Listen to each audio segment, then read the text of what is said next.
I love the way the First Gen Lounge makes me feel.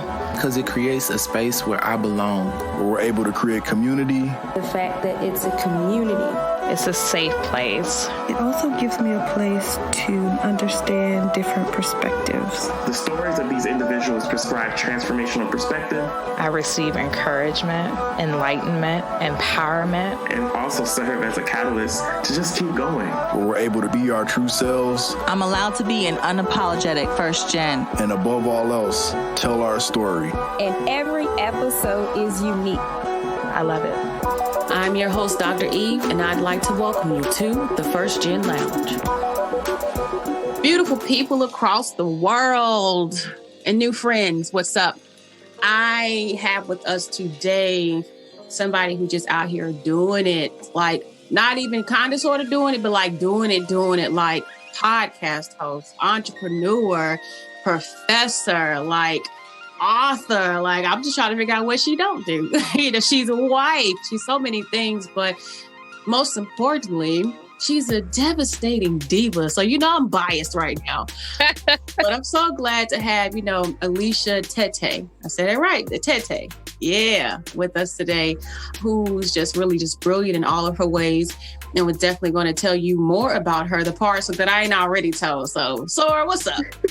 Hey, thank you for having me. I don't know where to begin. I actually call myself a change agent. That is the title that I go by, because in all of my jobs, my goal is to help enact some sort of change. So whether that is change for an individual, change in the classroom, that is my lot in life, to help enact some change. Where did that come from for you? Like, what happened in life that even made you want to get into the field of social work? Because that's quite a field to get into. It's definitely rewarding, but I'm sure it's also challenging. It is. Ironically enough, I am recording from the place from my roots. I'm in Tennessee right now. Growing up, I didn't know anything about social work. I was raised by my mother and my grandmother. And at the time, my grandmother wanted one of her 5 daughters to go to nursing school. None of them did. I didn't know anything about college. Nobody had attended. And so I ended up applying and getting into nursing school, starting out as a nurse. So I'm in nursing school. I'm working at a hospital as a CNA. And I see this lady kind of like going from like family to family. She was dressed real sharply. The families really welcomed her. And so on my breaks, I would talk to her, you know, what do you do? You know, what's your job? And she told me she was a social worker. And I was like, Now, in my own family, there is some mental health, some substance use. And so I knew that there were people that went out to see someone in my family, but I didn't exactly know what was going on. And so it was in that moment, as she described her job and I saw the illumination on the patients' faces, I was like, that's what I'm supposed to be doing. Nursing felt more like a Band-Aid, and social work really felt more holistic, because I witnessed her connecting families and bringing families together. So that is how I got my start. I ended up dropping my scholarship. I had a nursing scholarship. I dropped that, changed my major to social work. Wait a minute. All right. That's a first. Now, I thought about doing something like that, because I was on a full scholarship undergrad with Shaw, and my mom was having some tough times. So I was going to go home, and my dean at the time kept saying, don't you do that. Don't you do that. That would be insane of you. So just walk us through how you even came to just say, I'm going to do this, because I mean, that's funny. And you first gen. So, and then what was it like to even tell, you know, your family, because, you know, we pride ourselves in making our families proud of us. Absolutely. I spent a large majority. I'm the oldest child. I had a whole lot of responsibility growing up. And I spent a lot of time making decisions based on what other people wanted. And so my mother was in the military. And so I had a ROTC scholarship because I felt like being in the military would make her proud. I was a nursing student because I felt like doing that would make my grandmother proud. But in that moment that I decided to drop my scholarship and change my major, I was trying to make me proud. And that was the first time that had ever happened. When I was a sophomore in college at that time, anxiety's extremely high. I have some thoughts around a parentified child and how that kind of breeds some anxiety that we may have already had. But my family thought I was nuts. So as I started to say something about social work, their only perspective was the people that take people's children away. And they were like, why do you want to go and do a job like that? And so I would try to explain to them, there are other things that I can do and this will be so great. And I really think this is my calling. And they were like, this is silly. How are you going to pay for school? And how are you going to make any money? Because everyone knows that social workers are broke. And so they did not receive it well. And so, I spent my beginning days as a social worker really using my mentor and other folks that support, because my family was like, and that's what you want to do. And even when I decided to become an entrepreneur, they're like, you sure you want to do that? I don't know how much sense that makes. So there has been a lot of kind of risk taking at the expense of following my purpose, I think. What I'm here for is the fact that so young, because still to be in college is young, that you were aware of what you did and did not want to do, and that you made the very difficult decision to do that rather than just continue to suffer through what wasn't for you. So let me shout you out for that, because I know, again, just as first gens, we have the tendency, like you said, grandma, mama, auntie, cousin. At the point of our life, just even this, to be grown up, to be independent, how do we finally define ourselves and what we want? And you were just kind of like, okay, I got this. You just did your thing. So like, I'm here for it. I love it. And to see that all that you've become, to see that all that you're doing now, I'm pretty sure they look at you and they're just kind of like, wow, still to be so proud, but you were the one with the vision. And, I've had a couple of friends said, and I know we all agree, whatever vision is given to you, was yours for a reason. So again, absolutely, kudos to that. Thank you. So loving that you have both the PWI and HBCU experience. She a Howard alum right here, y'all. She Howard. She Howard, she ain't do us a deal today. She ain't put it on us, but by surprise, the real HU. She ain't get us today, but she out here. I did it. And it's cool, it's cool. But I love that, you did choose to go to an HBCU. And I would just be curious, to ask you just really quickly, as someone who did pursue grad school and did the PWI HBCU versus the other way around, what led you to want to go to, again, just HBCU or even just pick Howard for that matter, for grad school? Absolutely. So I discovered Howard because I was, at the time I was in high school in Virginia. And so DC was not that far away. And so when my mother started letting me get out, we would go to DC. And that is when I discovered Howard. And then I was either a junior or a senior in high school. And I said, man, that sounds like a place I want to go to. Now, a little bit about my upbringing. My grandmother did not allow me to watch or listen to anything she deemed secular. So I didn't know about a lot of things. I was very naive, I guess is the word. And so while some people saw like a different world and those things, I didn't find out about a lot of that stuff until later. So it really was me going up to DC, going to the campus and being like, man, it feels like I should be here. Like, this feels really good. One of my aunts, who is about 10 years older than me, she would talk to me about Howard and about the importance of going to an HBCU.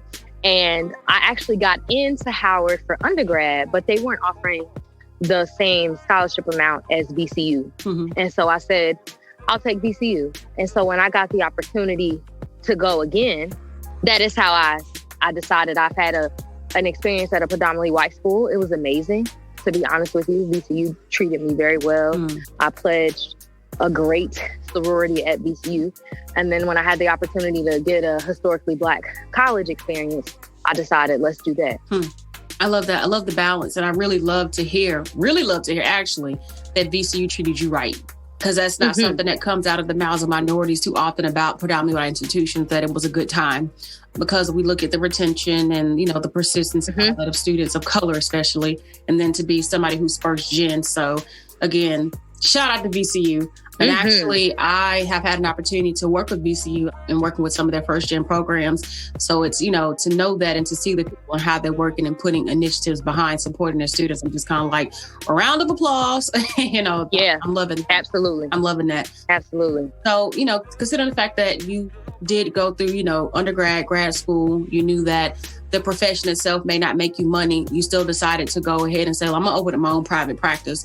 At what point did you know that you were going to do that? because it's not something everybody wants to do. Some people have more of the comfort, and clearly you the risk taker, right? But some people just want to go into a field and to work with others and have that stability and that security. And I'm sure that's been a part of it. But for you, what was it to say entrepreneurship needs to be what I'm doing, to be Alicia? So that is interesting. So Howard gave me my first introduction to living outside of the country. They have alternative spring break. And my first year as a grad student, I was able to go to Haiti with a group of students. And I had never been out of the country, and we did service work for 2 weeks. And it was amazing. Now, the dean of my program at the time, Dean Snell, a phenomenal man, he's from South Africa, and he takes a group of students to South Africa every year. So my second year, in between that, I went to South Africa for 3 months on my own to do like some HIV research. And then my last year of the program, I went with him. And it was during that trip, I was talking to two of my professors, who is now one of my mentors. And I said, I think I have something going on with my brain. And she was like, what? I was like, I just can't stop thinking. And I was like, and I also am about to tell you something really strange, and you may laugh. And she's like, what? I was like, I also know what is about to happen. And she's just kind of like laughing. And I was like, and I don't know what's going on. Like, I've been praying to God, like, please take it away. Is something wrong with me? And she's like still laughing. And I was like, why are you laughing? And she's like, I want you to go home and I want you to look up discernment. So when I left VCU with a BSW, I wanted to be an addictions counselor because there were some addictions in my family. I had no desire to be a therapist. I didn't even know what an entrepreneur was. Get to graduate school, I had an internship, my second one, where I was providing therapy. And after that conversation and I looked up discernment, I'm like, okay, this is starting to make a little bit more sense as to why I can kind of tell what's about to happen and why people come to me for guidance and these different things. So started practicing therapy, practiced in New York City, practiced in Los Angeles, lost some friends along the way because as I discovered my identity and, I felt like everyone wants to know the truth about things. So as things come to me, I'm going to share it with people because why not? That was not the case. I did not learn how to hone in those skills until much, much, much, much, much later. So while in New York and Los Angeles, I did HIV and AIDS work. Loved it. That's what I did in South Africa as well. In Los Angeles, I started doing some work with children. And it wasn't until I came to Charlotte that I started working with adults. And really honing in on anxiety and depression and identity and trauma. And so in Charlotte, I discovered entrepreneurship. I was working for an agency. They were doing some unethical things. And I said to myself, Alicia, you can do this. At that point, I had finished up my first or second year as a professor. And I just started looking up what does it take to be in private practice. I tried to meet with some clinicians, but they were very much not willing to, share their information with me. So I have made some mistakes along the way, having to do it with no guidance. And so that is how the roundabout way of getting into private practice. And now for me, because I feel like it's important to continue to pay it forward, I host interns at my practice. I help walk people through starting a private practice. And I love working with clinicians at every level, from graduate school, students. I do clinical supervision because I just think it's important that we see people that look like us, that are doing the things that we want to do, and really showing people, my thing is I'm trying to prevent burnout in clinicians. And so teaching clinicians, what does it mean to be well and to continue to be well, not just for others, but for yourself. And so that is the roundabout way of how I got here. Oh, I love that. I love that. And I love that you're well-traveled because I know that culture definitely shapes our perspective of the world and how we show up in it. And for you to have had the experiences you've had to live in different places, to work with the different people, to, like I said, even have gone abroad to do work, I'm sure that it definitely impacted you, but also get you to see the bigger picture. So when you show up and do work, you're bringing your whole self, but also all the experiences that come with it. So I'm definitely down for that. And then you mentioned the part about, just helping those who want to help in professions to definitely just take care of themselves and prevent burnout. Just in case y'all ain't know you, now you gonna know she's got the Not Healed as F journal. Oh, I love that because it speaks to the cultures as well as you got an app. I don't think I've talked to anybody else who has an app. And so just the vision for that came along with entrepreneurship as well. Or was that something that, you just kind of like, what made you want to do that? Let me just ask. So 2018, I was thinking like, man, there has to be a way to get people more connected. Practicing mental health in Charlotte is very different than when I practiced in Los Angeles or DC or New York. When I lived in DC, New York, Los Angeles, everybody had a therapist. All of my friends knew that I was a therapist. When I was in LA, the majority of my friends were in film. And so it was an everyday occurrence. When I came to Charlotte and I would say that I was a therapist, people would just kind of look like, what? Or like they would take me to the side and like want to talk in hush hush. Or I had a client who was like, well, can I just meet you at a coffee shop and we hang out as friends? And I said, well, that's not a professional relationship. And so the idea for the app came with people's hesitancy around connecting to clinicians. And so I said, maybe if they had a way to do it anonymously, but where they can still seek the services. And that is how I dipped my toe into the tech world. I did some pitch competitions. The app was up and running for almost 2 years. When it recently came down due to I just changed my focus, and honestly, I need a engineer.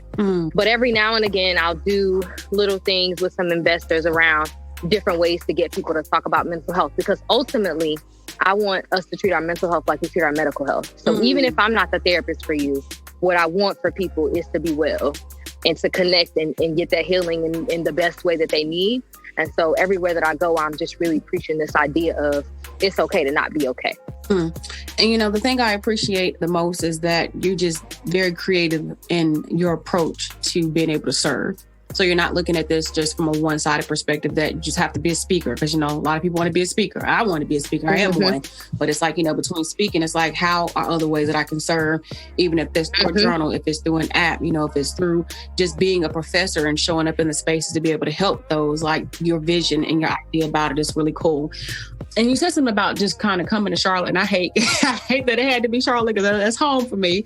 But I just wonder, just really curious, is that idea, that stigma around the mental health, did it have anything to do with you just being in the South? Like, that's the first thing that came to mind, because places like DC, New York, LA are far more progressive to me. And I'm not saying Charlotte is not, but, you know, I just wonder if that had anything to do with it. But don't nobody from Charlotte beat me up. I'm from there, but I got a therapist, so, you know, hey.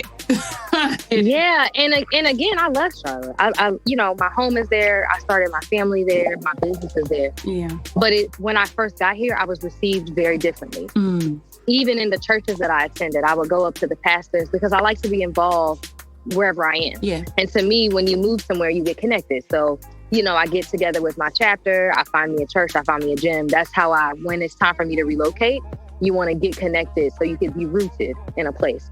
And I would go to, you know, whatever church I was attending and ask, is there a therapist on staff? You know, can I come and do some workshops? Is there anything I can do to serve in that capacity? And, you know, there was one church that kind of like lifted their eyebrows like, no, sis. And then there was a few who let me. And the church that I'm actually actively involved in now, I've done quite a bit of things, from grief groups to workshops to, you know, the pastor would be preaching. He'd be like, and now when y'all need to talk to somebody, see Alicia sitting over there in the first row, you know. So it has definitely changed over time, which I love. So I appreciate that you mentioned, you know, just the balance of church and religion and therapy. I actually just had another session with Dr. Chandler, and something that she and I had talked about was the idea that, you know, grandma, grandpa, and them, whoever tell you to go pray about it. But it's like, my thought is I go pray about it, but what's next? Because we all aren't, you know, mature enough to, like you said, have discernment. And we're all not mature enough to think about, I prayed about it and I know what my answer is. But the thing is, so often we pray about stuff, but we find ourselves back in the same cycles because we haven't gotten the tools or resources to get us past that. So I think the praying about it needs to be praying about sometimes the strength to, you know, get the help we need, or, you know, to find the comfort to go and ask for the support, or to read the books, or to listen to the podcast, whatever it is. But to just pray about it, we still need answers. So shout out to your church community for embracing you, but also understanding the importance. I mean, and come on, there are pastors who counsel. So it's clear that there's got to be something to it, you know, more to than just the pray.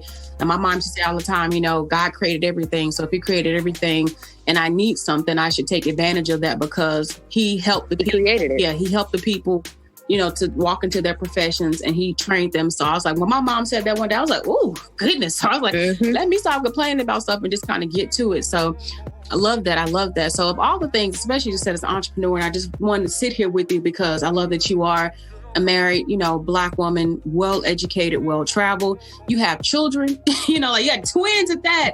I do. But, what has been the most challenging part of this entrepreneur and life journey for you? Just, just kind of where you are now, and how have you been able to navigate that for yourself?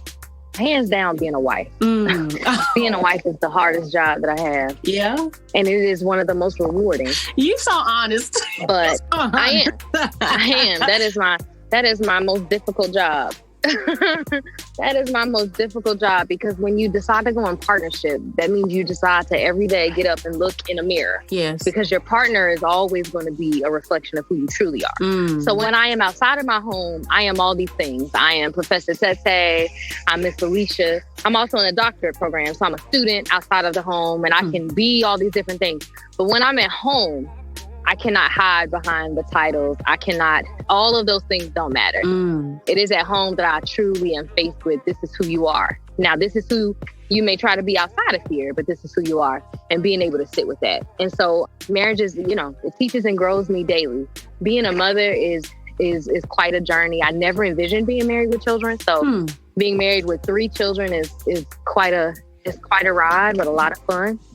And, I love my work. The thing that I learned about myself last year while I was in therapy was when I get stressed, I work more. And that is a trauma response. And so one of the things that I'm challenging myself to do this year is, because I feel like I can do a lot. Yes. And so I do, and I do, and I do. But this year I am trying to be more intentional about my rest. So in my head, rest means being on a beach, but there are other ways to rest. Sometimes rest is just sitting and closing your eyes. Sometimes rest is closing a laptop, even though you want to keep working. It's very hard for me because I'm passionate about my work and it doesn't feel like work. And so I can find myself coming home and hopping back on my laptop because it's easy to do. And, I kind of use my husband as a barometer. Like, do you think I, work too much? Or, I'll set up certain times where these are non-working times. Because as an entrepreneur, there's always something to do. Always. Always something to do. And so just being able to, I believe in modeling what I teach. And so just really being able to model to folks, even if you're passionate about it, you still need some rest. That's what we're two of a kind. I think the most fascinating thing that you've said to me as well, you said a lot of really dropping gems today. Just to give you that, you dropping hella gems, but just the idea that you never imagine yourself being a wife nor a mother. How then have you been able to navigate this new reality and this new future? Similarly, I never thought I'd get married. And while, we've yet to have children, should it happen, I never thought about being a grandma. And so for me, it's kind of like these things of, this is a really big life transition. I think sometimes we take for granted what that looks like. Tell us a little bit about that and how you've been able to make the shift, because sometimes the old you can still come up, because it's like, I'm used to my freedom, my independence, I'm out here getting it. So Yep. I feel you. It is, me and my husband have been to couples therapy. We've done a couple of rounds of that. And it is this constant, and he'll say, like, do you miss your old life? And I tell him, I have tried to integrate healthy pieces of my old life into my new life. And so one thing that I did throughout both pregnancies and even now is run, because running is a part of my identity. And so that is something that I keep with me, and it makes me feel like I didn't give everything up. Another thing that I try to integrate is travel, whether we travel as a family or he and I travel or I travel solo. And so there are small pieces of me. And I think he and I both had to learn this because we're new in marriage. I think we had this idea that marriage means giving up everything of who you were. But one of my line sisters said it very eloquently. Marriage is like dying to yourself every day, to give yourself to the unit. And it means really creating what your marriage looks like. So my husband is he's a creative, and we have very non-traditional roles, and he really allows me to dive into my work and doesn't take offense or doesn't take it personally and all these things. So we have really created, I think more recently, the life that we want, and it doesn't necessarily look like the traditional marriage. I'm here for it. I'm here for all of it. You give me all the life today. Like, what have you been? What have you been?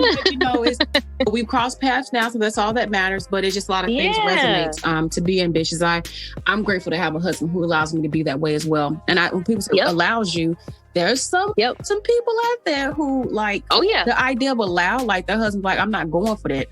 period. Yep. And, but like, I think the thing that I appreciate most about my husband, he knew who he married. Now, Exactly. if there have been things about me that have come up over the years that even I didn't know about myself, and things that I've been having to like face, and navigate. Yes, absolutely. But at the end of the day, it's like, he tells me, I married somebody who was independent, who was strong, who could take care of herself for a reason.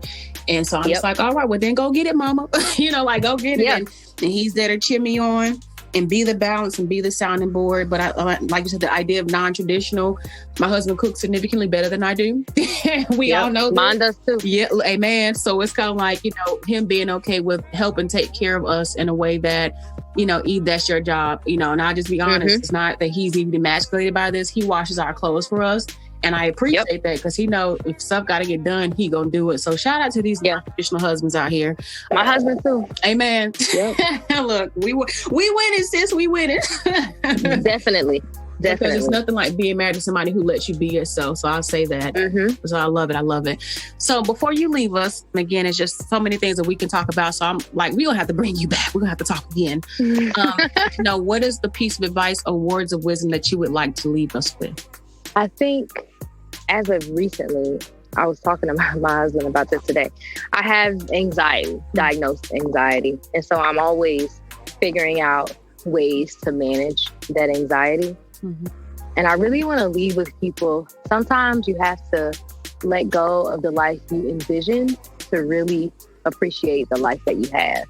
We get very caught up in, well, I was supposed to be this by this age, and I was supposed to be that by that age, and I was supposed to, and I was supposed to, and I was supposed to. And when you stay in that mindset, you end up taking things for granted. And so I really just want to leave folks with, step away from what you thought your current situation would be and really sit in the present of what it is and see if your perspective can change. You have definitely just done me a deal today. And I'm here for it. So full of life, but I know that you enjoy, laughter and just life and just living. And so to be so present and to share your experience, that's what it's about. We know that you're first gen. We know that these things, are parts of your identity, or this first gen is, figuring it out as part of your identity, but definitely to just show up and here you are, and this is what you've become and you're still becoming. And so I love it. And those of you who have tuned in today, if you have enjoyed this like I have, which I'm sure you have, because, we don't play about who we bring around here, but definitely go check out Alicia's podcast, 2 Elephants in the Room. I love that. I love that. And so, focusing on mental health. So to get some more of this goodness right in your life, it's a podcast she does co-host. So please go check that out. And again, doctoral student, therapist, entrepreneur, sitting on boards, teaching, balance, but you can be ambitious, you can be married, you can be and have it all. It's just a matter of how you do it. And so I think that, you are still living proof of that. And again, to connect with Alicia, go to the show notes. The link is in the episode session notes. So you see it, just go back out, look at the session notes, click the link, and you can get her information to contact her. But again, Alicia, thank you for your time. Thank you for just everything that you know that you do, all that you are.